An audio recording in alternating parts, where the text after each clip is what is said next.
I'm talking with Dr. Marla Patterson, who I worked with for more than a decade, about her new book, As I Live and Breathe. And I had like a lot of questions. First of all, I want to tell you that it's one of the few books that I've ever purchased online. Actually, it's the only book that I've ever purchased online. It's one of the few books I've actually purchased in the last 10 years because I inherit them. I don't purchase them.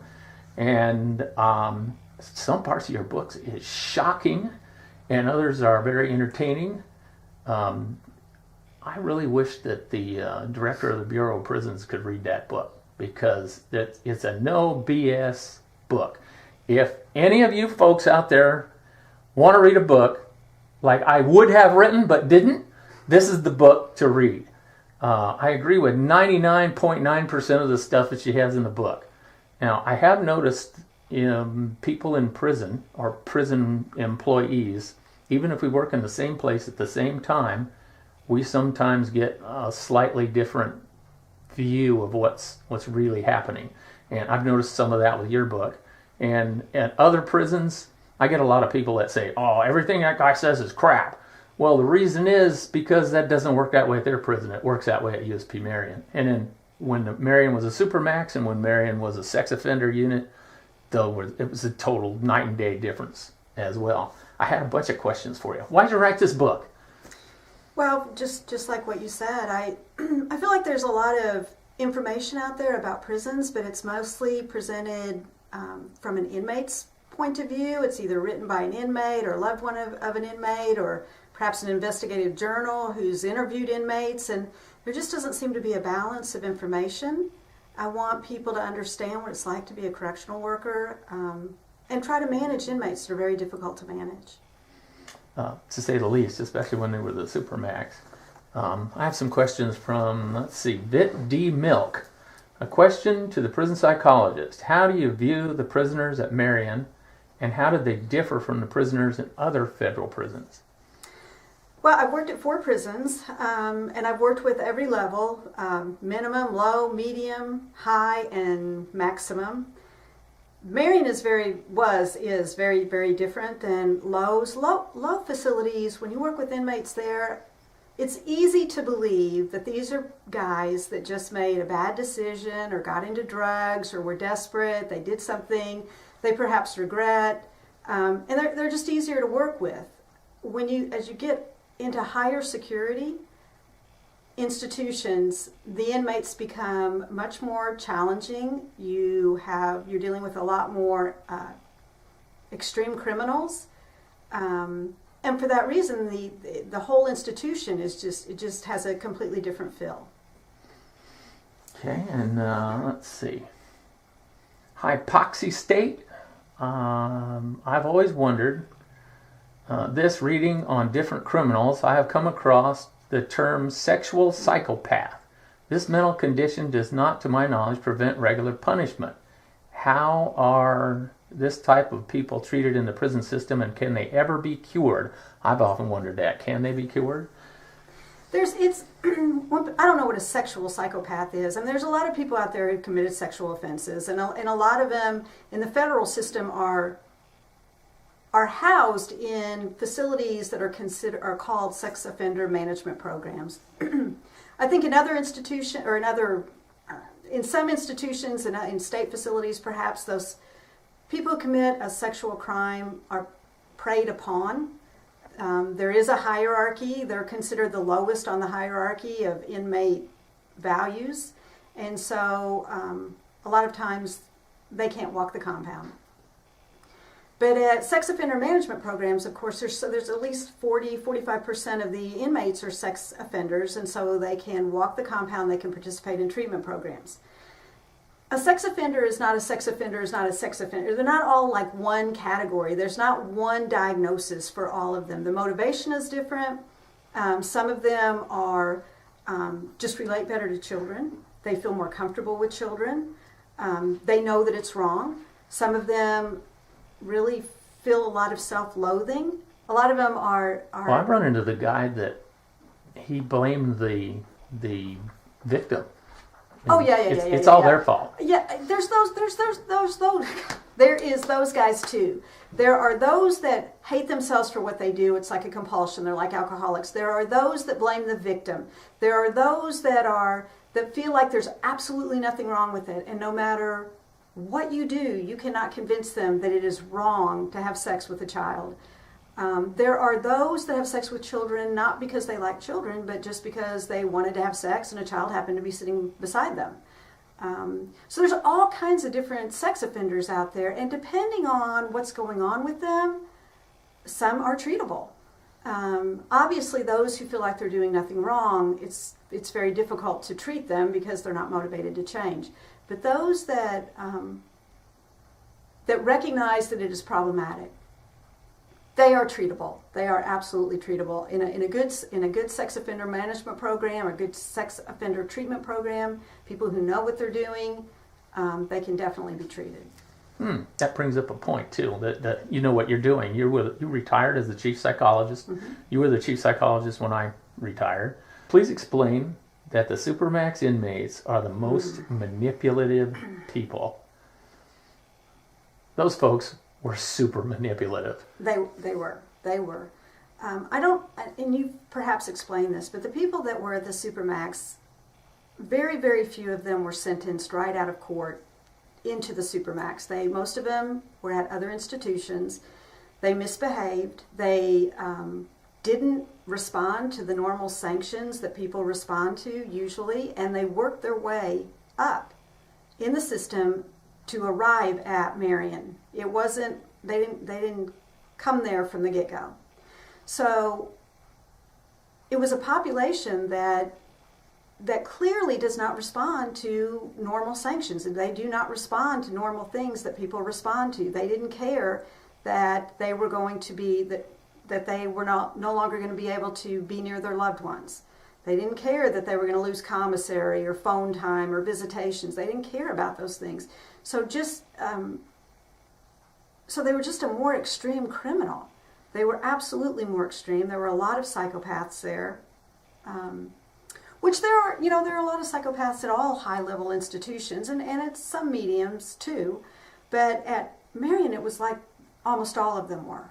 What exactly is a psychopath anyway? I hear that all the time. He's a psycho, and it's some guy that's like the character of a movie who chops you up with an axe.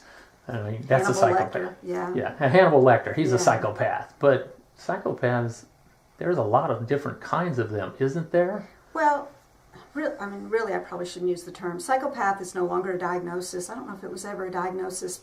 Right now, the diagnosis is antisocial personality disorder for people who engage in criminal activity, usually. But a psychopath is somebody who tends to be very glib and charming. They are irresponsible. They have no remorse for the behaviors they've engaged in. They tend to not learn from their mistakes. They have no empathy, or very, very little empathy. They have a grandiose sense of self-worth. There's a lot of factors that go into being a psychopath. I wonder to know, those guys that, and I've always thought, man, this guy really thinks well of himself. There's these people that believe that some government agency, the CIA or somebody, some outside group, is monitoring their thoughts somehow. Or the guy that I can think of, he told me that as a child he had an implant in his brain, and now they're typing out everything he thinks at CIA headquarters. Is that a psychopath? No. A psychopath has not lost contact with reality. They are very in touch with reality. They simply tend to not care about anybody else. They tend to treat other people like they're just objects in their world. Mm-hmm. The person you're talking about is somebody who likely is experiencing a delusion. And that the term for that is psychosis. That's somebody who doesn't understand where the reality, the same reality that everybody else experiences. Why did you want to work for the BOP? Why would any professional want to work for the BOP? How I came to work for the Bureau is I was getting my doctorate, and part of doing that is you have to do an internship. I was in Texas, And the internships that were available at the time, I mean, all internships tend to not pay very well, but one of the ones that paid relatively well was the Federal Bureau of Prisons. And there was an institution in Fort Worth. It was like 30 miles from there in Denton, Texas. And so I put in for the internship. I got it. I started working there. And as strange as it sounds, it was a good fit, kind of like with you. It was a good fit for me. I found it very, very interesting. I found working with the inmates at that low facility intriguing. And my father had always told me that if you want to have a good job, work for the federal government, because it's just a sure thing. and so I started working there, and I really enjoyed it. I enjoyed the challenge. I felt like I could help some people. So I kind of signed on. And really, I know, we both probably think the same thing about the Bureau of Prisons, and a lot of the administration, a lot of the decisions that are made can be very, very frustrating. But as a whole, I mean, when you think about what they do, I mean, 200,000 inmates across the nation, I mean, they really do a good job. It really is something to be impressed with and proud of, that we worked for an institution or an organization that was able to do what they needed to do. We kept society safe. For the most part, we kept the inmates safe. For the most part, we kept staff safe. So I have no remorse. I'm not second guessing my decision to have worked with the Bureau of Prisons. As far as professionals go, I mean, we both got to retire really early in life, and we're both probably set pretty well for our retirement. There's not a lot of people out there. If I had gone into private practice, I would not have that. I would not be retired right now. Well, not only that, but would it have been as interesting or challenging? No, it would not. It would not. Why did you? Well, I was in law enforcement, and the BOP just paid better. I was in a small town, Nowhereville, Woodland, Washington. There was 5 cops on the department, and they didn't pay very well. The BOP did, and then I transitioned from there. I went to the Internal Revenue Service. That was a blast, as I hate doing paperwork. So what did I do? I'm in paperwork. So I went from the Internal Revenue Service and said, no, I can't do this anymore. And then I found the Bureau of Prisons, who had written me when I was just out of the Army. And I said, no, I'm never going to do that. I can do better than that. And then, no, it was just the pay for me. And it was a job that I could finish. Because the IRS and me just weren't going to make it. Because I'm not the, let's all sit around with a tie on and sit in the office and eat our little snacks all day long and talk about paperwork. It was like, no, I can't do that. If I would have stayed as a police officer, I wouldn't have met near the characters that I met.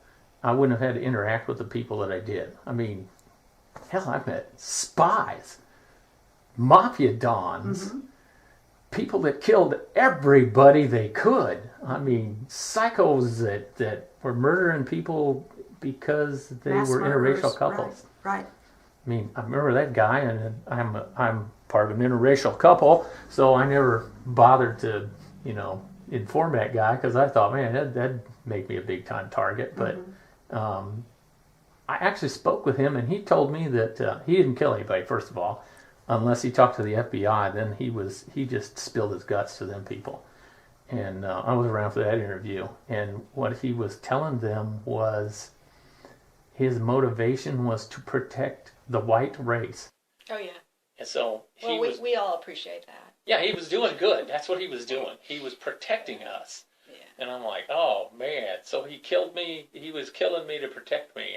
I didn't quite grasp that. I've seen inmates do something and then lie about it to the point where even I had doubts. And it's like, I just saw it. Right. It's because they just are so convincing. Very convincing. I mean, we see that on TV with some of these individuals that are caught red-handed doing something, and they're swearing that all those 40, 50 women that said that they abused them are lying. Right. And I'm like, yeah, sure. Right.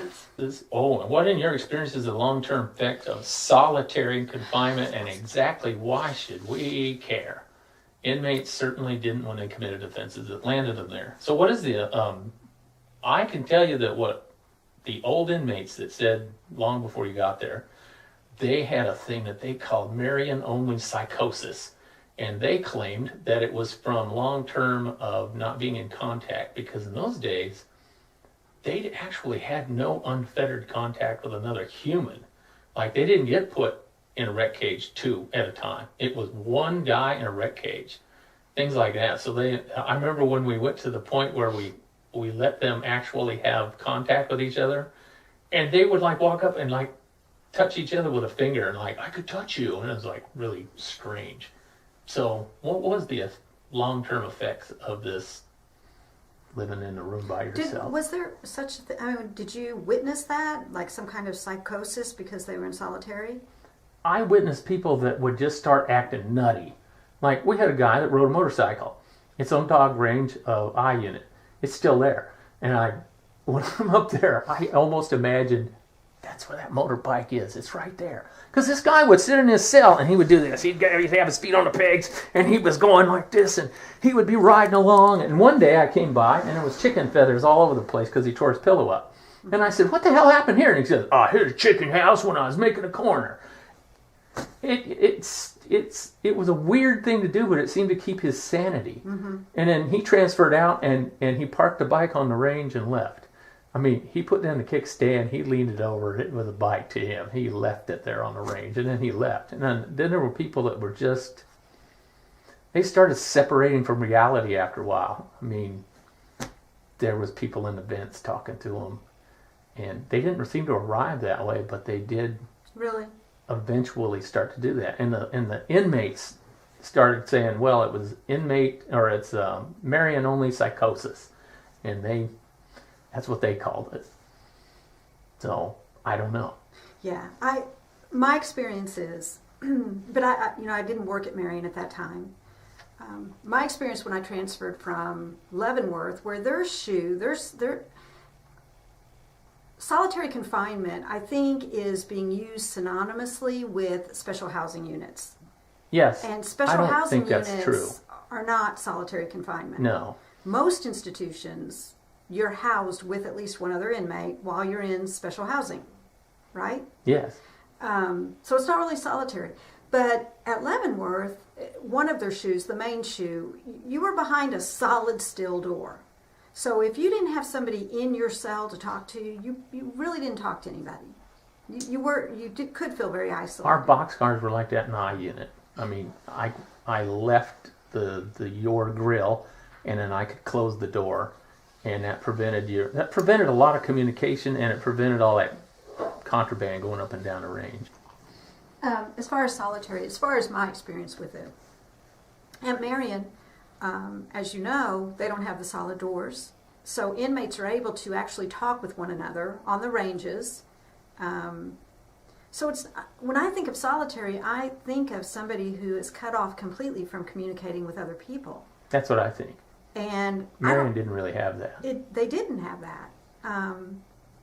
So I don't know the long-term effects of true solitary confinement, but it does irritate me that there is this big push to get inmates out of SHU, or to not put inmates in SHU, because the prison reform, they feel like putting inmates in SHU is putting them in solitary. But it's not putting them in solitary. It's to me, special housing unit is a jail. And I talk about this in my book. If people commit a crime in the community, they are put in jail.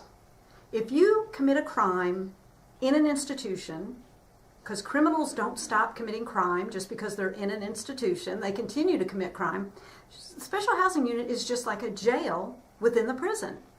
And just like the jail in the community, you are put in a smaller box. In prison, when you commit a crime or you commit some type of sanctionable offense, then you're put in a smaller box, and that's the special housing unit. And for the most part, people who are put in there, they might get a sanction for 15 days, 30 days, maybe 45 days? At the most.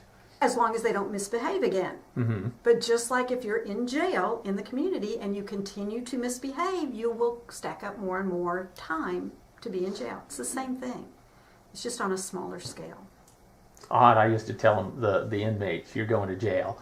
And that meant they're going to shoot. Okay, yeah, exactly. That's the way I spoke about it. You're going to jail. Come with me. You know, that kind of thing. And then there was a time early in my career that the officers had the option to lock you up or not. The lieutenant didn't make that decision. Really? He deferred to the officer. Really? You want him out of your unit? You want him in shoe? Okay. And away he went to shoe. Wow. Yeah, it was like my first day in the Bureau was my best day, and it slowly degraded over my career to the end where I just like couldn't stand it no more. That's why I just said, I'm done. When did you start? I started January of 1989. I started October. Yeah, so, yeah. Yeah. But Marion was much better then. The officers had much more control because it wasn't long after. Oh, and then in your book you talk about, in her book, she talks about the way the officers and the way the staff felt at USP Marion. When I first arrived, I met people that knew the victims of the officers' murders. They knew them. They told me about what happened. They explained to me that, you know, this is why things are the way they are here. And I had one officer tell me that they had to get them guys out of here immediately because we were going to kill them. Mm-hmm. I mean, the guy just told me we were planning on how to get away with the murder because they killed one of us and we were going to kill them back. Mm-hmm. And it's like, oh my God, really?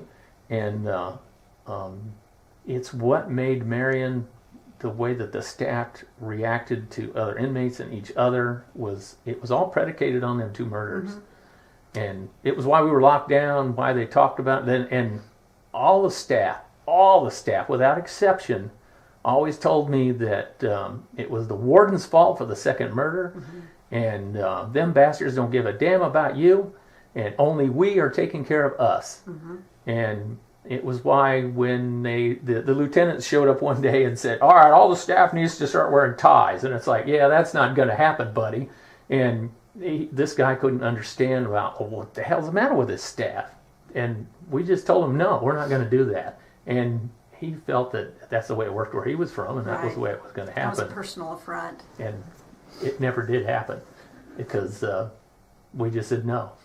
You know, it's interesting. I mean, you arrived at Marion in 1989. Mm-hmm. I arrived there in 2002, and I heard the exact same story from staff members. Yeah, about the second murder was on the warden. They should have locked down. I mean, exactly what you just said. There was such a deep feeling about it that it persisted for a decade, more than a decade. More than a decade, yeah. Oh yeah, that was the number one thing. And when I interviewed at Marion to work at Marion, and they were like, what kind of place do you think you're working at, buddy? And I said, because I made a mistake. I just looked at the financials and decided that that's why I was going to work at Marion. I didn't know that I was going to the worst place, you know. And so I just said, well, I think that you guys got probably the, pretty bad guys here, really tough. Mm-hmm. And the guy was like, yeah, they're the worst of the worst. And we had these murders and stuff. And I just sat there and went, oh, yeah, okay. Mm-hmm. And I didn't realize that, like I did in the Army and everywhere else that I went, I would always say, well, where's the worst place to work? And then I'd go and ask to work there. And it just turned out that that's what happened at Marion.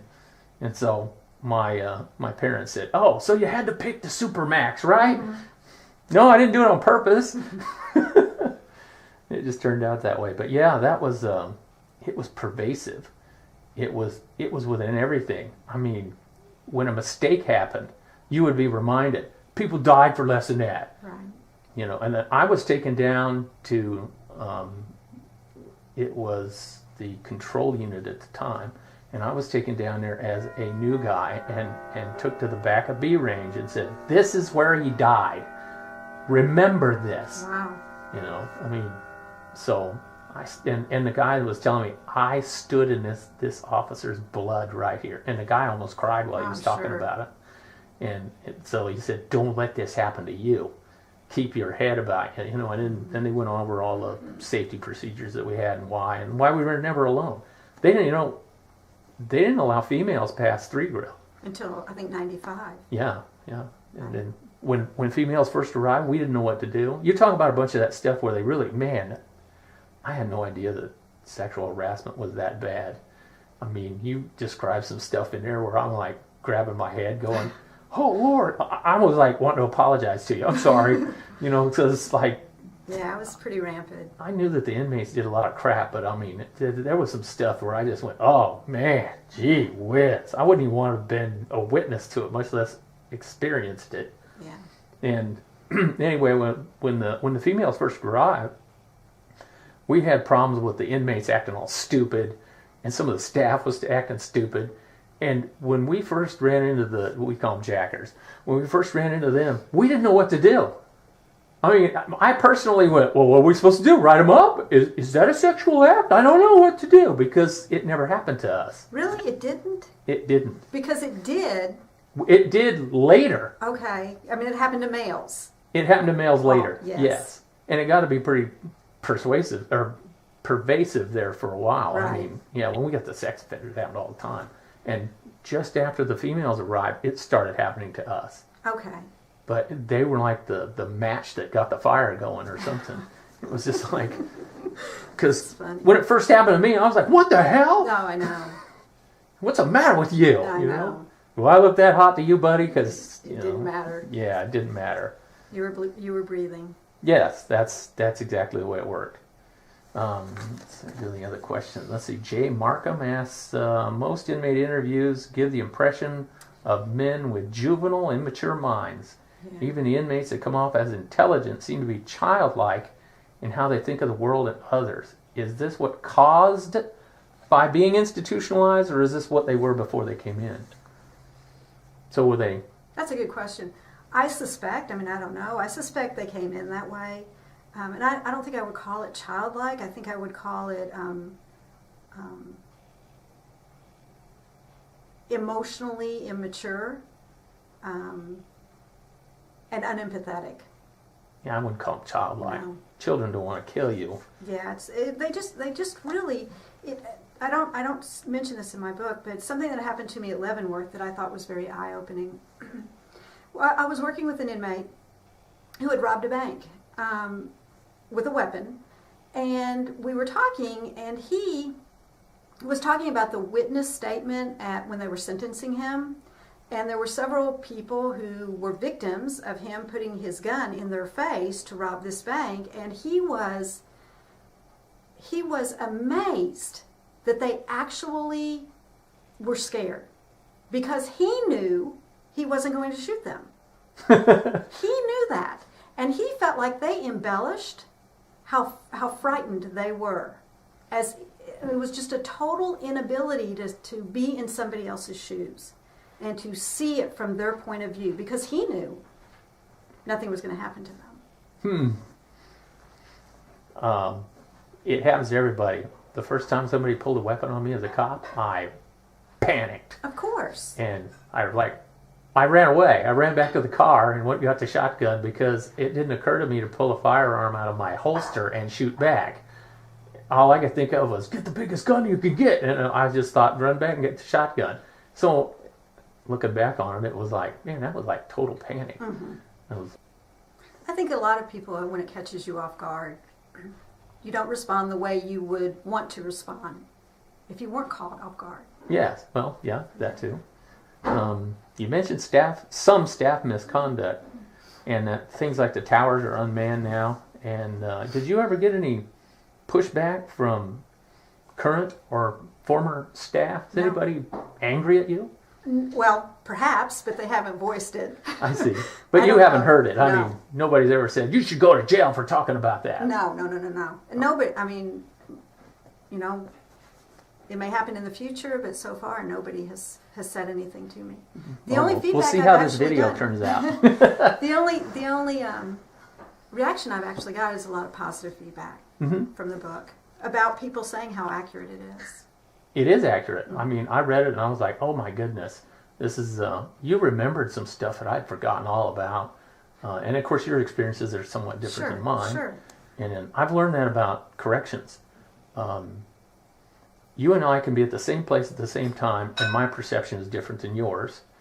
or I'm just in a different place in the institution when this thing kicks off, and I see something totally different than you do. Absolutely. So I get a completely different point of view.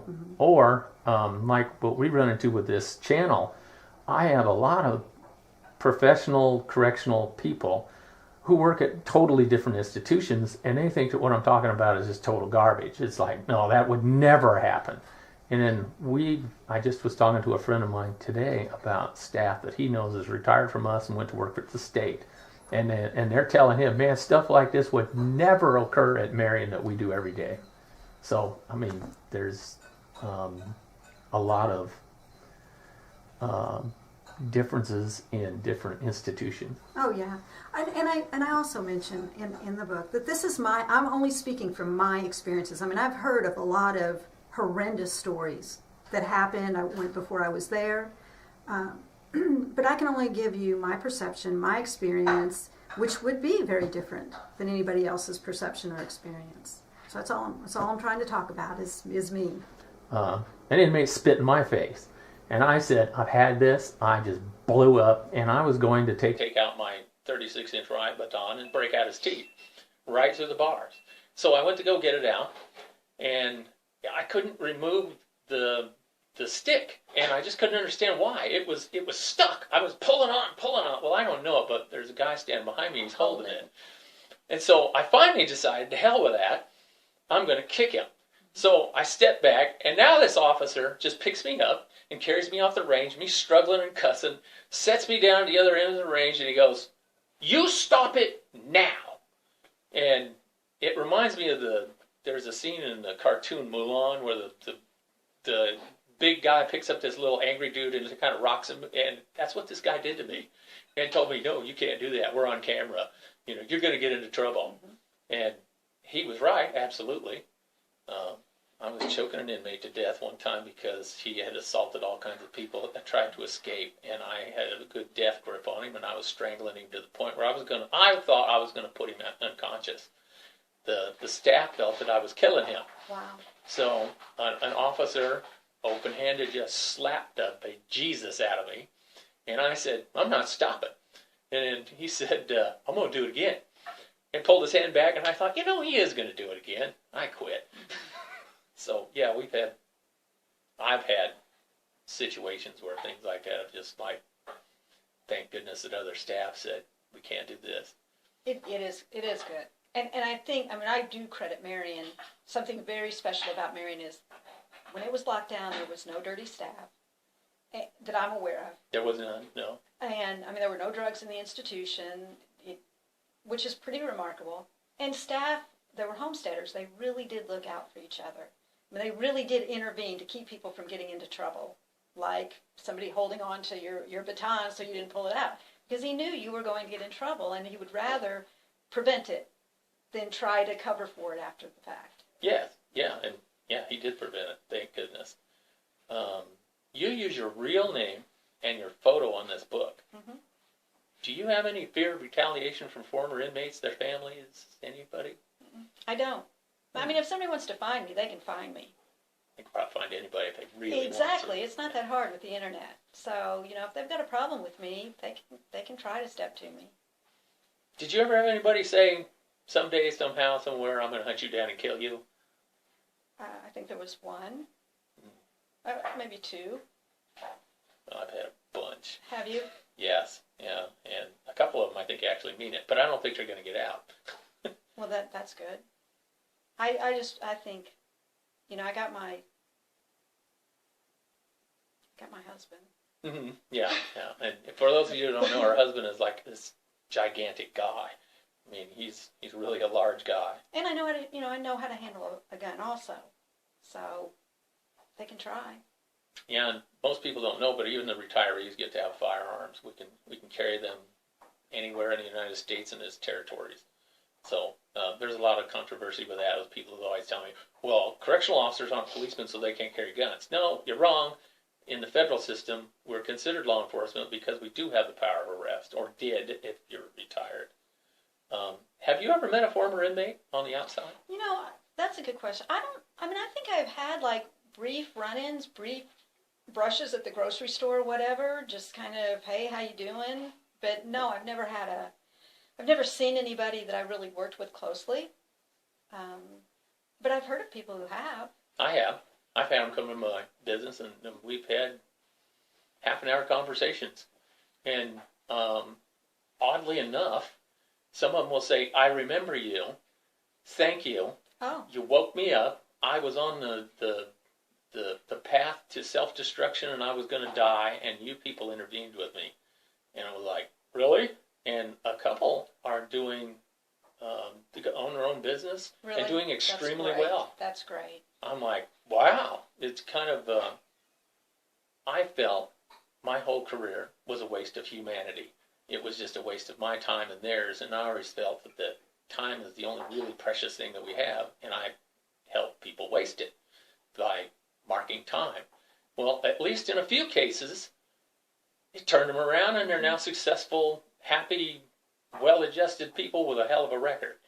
Yeah. And it's like, It's wow. nice. It's a nice surprise. It was like, you mean my whole career really wasn't a waste? Mm-hmm. And apparently it wasn't, at least in a few cases. Mm-hmm. That's well, nice. Yeah, it was. I was like, wow, I feel better. I met a former inmate, and now I feel better. And I was like, well, that's not supposed to be the way it works. Can you give examples of negative inmate behavior that received positive reinforcement? I can think of 100. I was going to say, you can probably answer that question much, much better than I can. Well, they act stupid, so we go in and we give them steaks. I mean, I've seen the captain say, oh, okay, well, everybody's throwing a riot and we're flooding. How about if I give you steaks? Would that calm everybody down? And I'm like, oh my God, you're going to give them steaks because they flooded the ranges?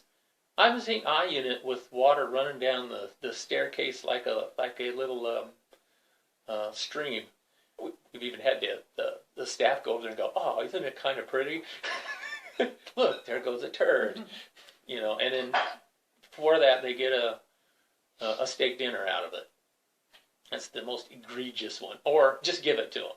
And then we used to have this thing. I had a buddy that says, why don't they put this on video? Because every year at annual training they'd say, look, the inmates have too much stuff. Oh, yeah. We need to take back Marion. Yeah. And then they did that every year. Yeah. And it's like, well, we didn't give it to them. You did. Yeah. And that was negative reinforcement continuously. Let's see. Here's a guy named Moto Becan 1000. Question for the psychologist. What disorder best describes most politically motivated killers? I think he's talking about terrorists. Are they nuts?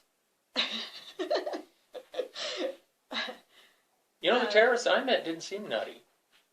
They seemed to have an agenda that came from this belief of theirs. Now, their belief might be nutty, but they didn't really seem nutty. I mean, they were like, well, to kill everyone, first I have to, sneak this bomb on the plane, and I have to make this bomb. And they were pretty intelligent about constructing and carrying out their plan.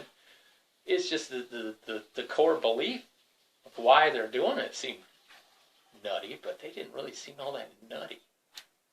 Well, I don't know that they have a mental illness per se. I mean, I don't think they've lost contact with reality. I don't think they're overly anxious or depressed or feeling manic or anything. I think that, just like you said, I think they have some faulty thinking for whatever reason, and they take it to the extreme.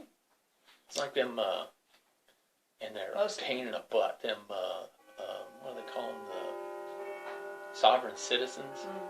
I mean, they really put some effort in studying, and they come up with some pretty clever ways to harass the holy bejesus out of everybody. I mean, yeah, I mentioned them in my book too.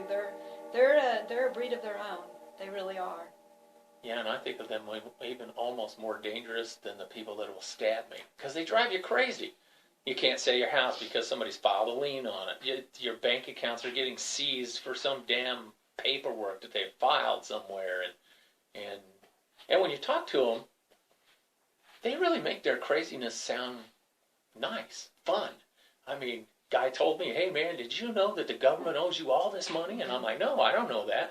Yeah, and then he tells me this reason that there's this bank account for me, and And I'm like, no, there ain't no bank account for me. Right. And then, you shouldn't pay with money. You should pay only with silver because, you're allowing yourself to be sucked into there.